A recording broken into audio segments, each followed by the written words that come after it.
तोशा खाना में कल हक और सच की फतह हुई है। एक पेशकदमी है उस तरफ कि सच कभी छुपता नहीं है और इंशाअल्लाह ताला आप देखेंगे कि एक दिन हमारे कप्तान, हमारे लीडर इमरान खान हमारे दरमियान होंगे। मैंने पहले भी पिछली अपनी मीडिया टॉक में ये बात की है कि इमरान खान को रिहा किए बगैर इनका कोई और चारा ही नहीं है कि इस मुल्क को मुस्तहकम रखने के लिए और अवाम में जो इस वक्त अनारकी है उसको ख़त्म करने के लिए इनको इमरान खान को रिहा करना पड़ेगा। उसकी वजह यह है कि पाकिस्तान की सिंगल लार्जेस्ट पार्टी है पाकिस्तान तहरीक इंसाफ, और चाहे बलूचिस्तान हो, चाहे कराची हो, पेशावर हो, पंजाब हो, अगर कोई अकाई है वफाक की तो वो पाकिस्तान तहरीक इंसाफ है।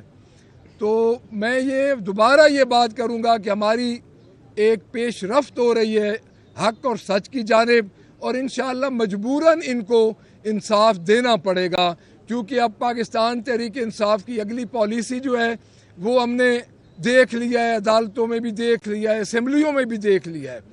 अब ये जो असम्बली में तकरीर है हम करते हैं, अपना ज़ोर लगाते हैं, लेकिन मेरा नहीं ख्याल कि अब हमें सड़कों पे आने के अलावा हमारे पास कोई और चारा बाकी बच रहा है। हमने कोशिश की, हमने बतौर एहतजाज इलेक्शन में हिस्सा लिया, हमारे कैंडिडेट्स, हमारे प्रपोजर्स, कैंडर्स, इन सब को उठाया गया, हमारे साथ जुल्म किया गया, लेकिन उसके बावजूद हमने इलेक्शन में हिस्सा लिया। उसके बाद फॉर्म 47 वाला मसला बना, फिर हमारे साथ जो 27 सीट्स थी रिजर्व वो आप देख लें हमसे छीनी गई, लेकिन हमने हर प्रोसेस में हिस्सा लिया।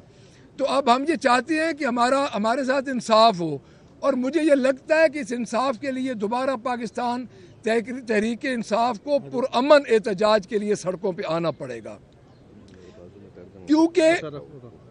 क्योंकि इसके अलावा अब हमें कोई चारा नज़र नहीं आ रहा।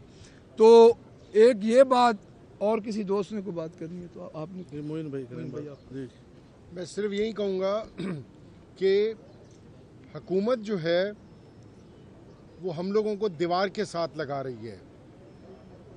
जैसा कि आप सब लोगों को पता है कि पहले इन्होंने प्री इलेक्शन पोल रिगिंग की, उसके अंदर जो हमारे कैंडिडेट्स थे उनके पेपर्स रिजेक्ट कराए। दूसरे फेज़ में इन्होंने प्रपोजर सेकेंडर को किया, को फारिग किया, और तीसरा और सबसे जो अहम था कि अवाम ने मैंडेट दिया पीटीआई को, पर फॉर्म 47 के ज़रिए उस मैंडेट को भी इन्होंने ख़राब किया।